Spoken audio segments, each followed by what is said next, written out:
Part The Storm That Swallowed Everything. The true story of José Salvador Alvarenga, 438 days adrift on the Pacific Ocean. Dawn on the Pacific coast always began the same way. Fishermen left in the dark, the bows of their boats slicing the water, the engines humming like a natural part of the landscape. For José Salvador Alvarenga, this was life. Not heroic, not extraordinary, just the daily bread.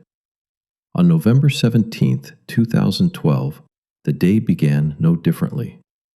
The sky was still black when José met his young assistant, 22-year-old Ezequiel Cordova. The boy was thin, quiet, and still unaware that the ocean not only gives, it also takes. José knew. He had seen it too many times.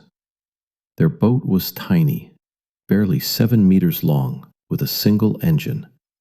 A few crates, a radio, a GPS, the usual gear. Nothing special. Fishing was never about luxury. That morning the sea looked calm. The horizon was smooth as glass. Yet the air carried something. A tension only seasoned fishermen can sense. José paused and turned his face toward the wind. "Storm's coming," he said quietly. "Today?" the boy asked. "Not now, but soon." Young men always shrug at warnings. Experienced ones never do. The first hours were peaceful. The nets filled, the boat grew heavier, and José was already thinking about heading back. Then the radio crackled. The voice was distorted, but the message was clear. "A storm is approaching. All boats return to shore." José didn't hesitate. "We're going!" he shouted. The engine roared, the boat turned, and they headed home. But the sea was no longer the same. The wind rose suddenly. The waves grew. The horizon vanished as if someone had torn the edge of the world away. The radio sputtered again, then died. The GPS flickered, then went dark. The engine coughed, jerked, and stopped. The storm lifted the boat like a scrap of paper. Waves slammed into them like walls. Water poured in. The wind screamed, and the world dissolved into a swirling gray chaos. Ezequiel clung to the side, trembling. "José, we're going to die." José didn't answer, not because he didn't want to, but because there was no room for words, only survival. The storm raged for hours. The boat drifted farther and farther from shore. When the winds finally calmed, the two men lay exhausted on the deck. The radio was dead. The engine was dead. The GPS was dead. And the shore? Nowhere. The Pacific stretched endlessly around them. The boat was a single dot in the void. And for the first time, José said the words neither of them wanted to hear. "We're drifting."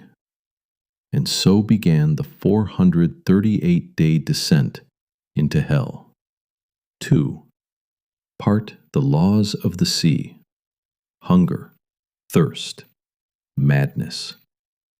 After the storm, the silence felt wrong.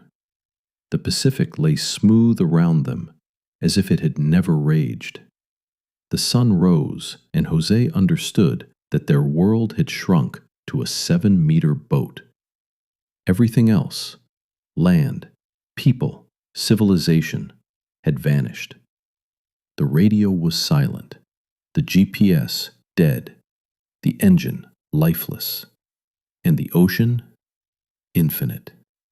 The first days, hope and denial. For the first 48 hours, they still believed they would be found. The fishermen knew their route. The Coast Guard knew the currents. After storms, survivors are always searched for. But the Pacific is not a lake. It is the largest body of water on Earth. The current that caught their boat carries objects thousands of kilometers every year. Hope slowly evaporated. The law of thirst. The ocean glittered around them, but its water was deadly. José knew, drink it and you die. Salt destroys the cells, the kidneys fail, and death comes in days.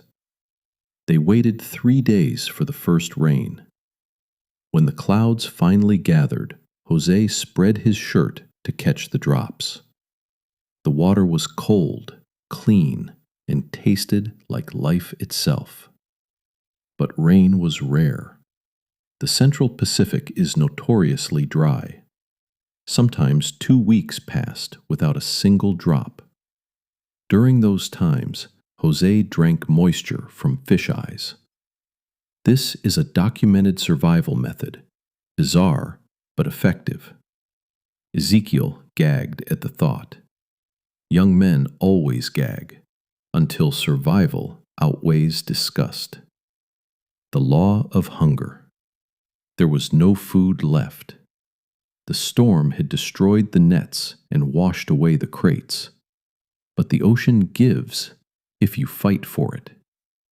José caught the first fish with his bare hands. A quick, instinctive strike, like a predator. They ate it raw. There was no other choice.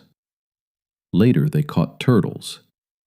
Turtle meat is fatty, and their blood is drinkable.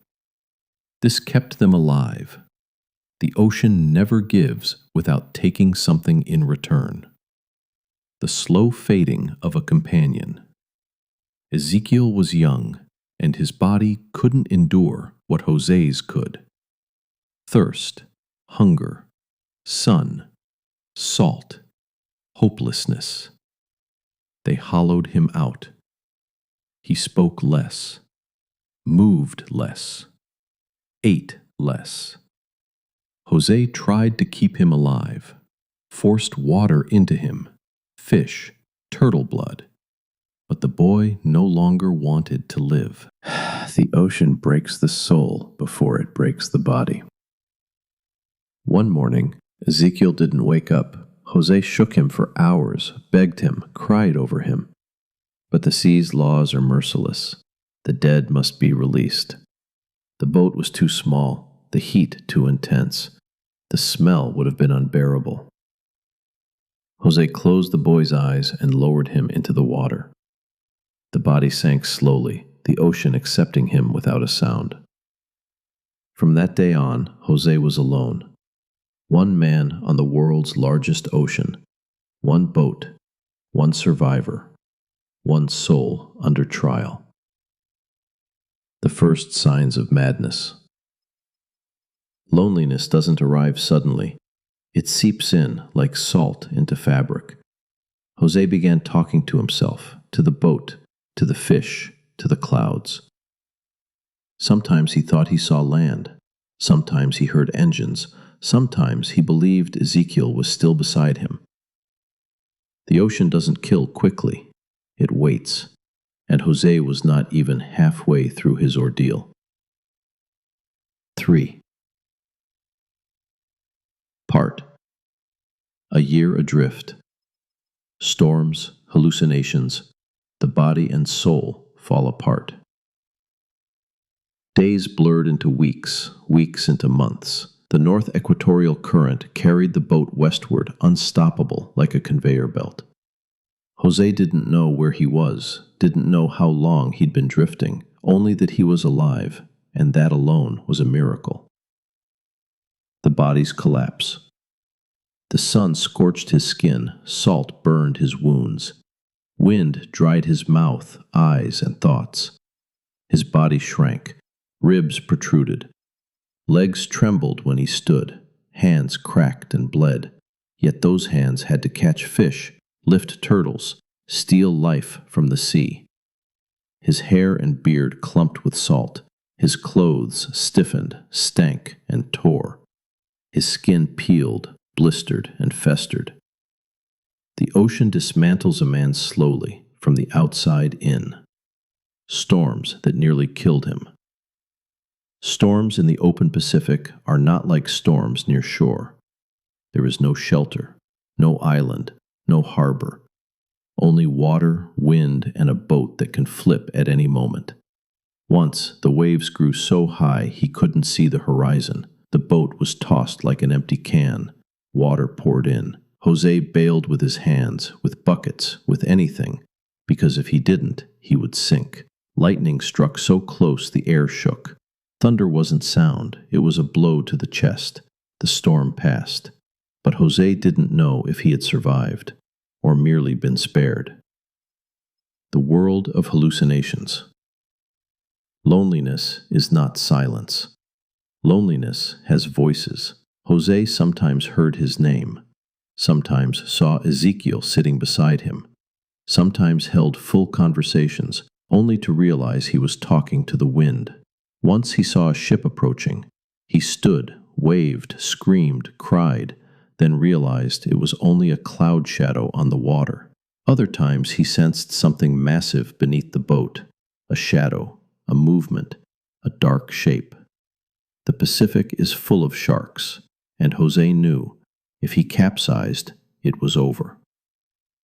The soul's unraveling. The hardest part wasn't hunger, not thirst, not sun, not storms.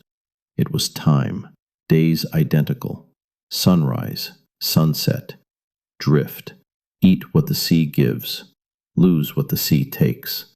José lost his grip on reality. Some days he believed he would survive. Other days he was certain he wouldn't. The drift. Facts. The boat traveled more than 10,000 kilometers, from the coast of Mexico all the way to the Marshall Islands, one of the longest documented drifts in history.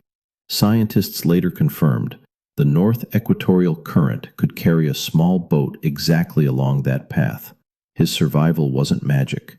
It was physics, biology, endurance, and something he called God's will. The moment he almost gave up. One night, José felt there was nothing left. The boat rocked gently, the stars stared coldly, and he felt forgotten by the world. Then he saw a bird, just one. Birds don't fly far from land. This is fact. For the first time in months, José felt something like hope. And indeed, the final chapter of his drift had begun. 4. Part: Land, Rescue, and Aftermath. The final months were not days or weeks, just one long, shapeless stretch of time. José no longer knew when he was awake or dreaming. The ocean rocked him endlessly, refusing to let him wake from the nightmare. His body was skeletal, his skin cracked and burned, his hair matted, his voice weak, but he was alive. Birds that brought hope. In the 13th month, José saw more birds. This is a reliable sign. Birds mean land. The Central Pacific is nearly lifeless, but near islands, life returns. First one bird, then two, then a flock. He didn't dare believe. Hope was dangerous. Hope meant disappointment, but birds don't lie. The wave that changed everything. One morning, the boat moved strangely. Not like the open sea. The waves were shorter, breaking, echoing. Shallow water. José sat up and couldn't believe his eyes.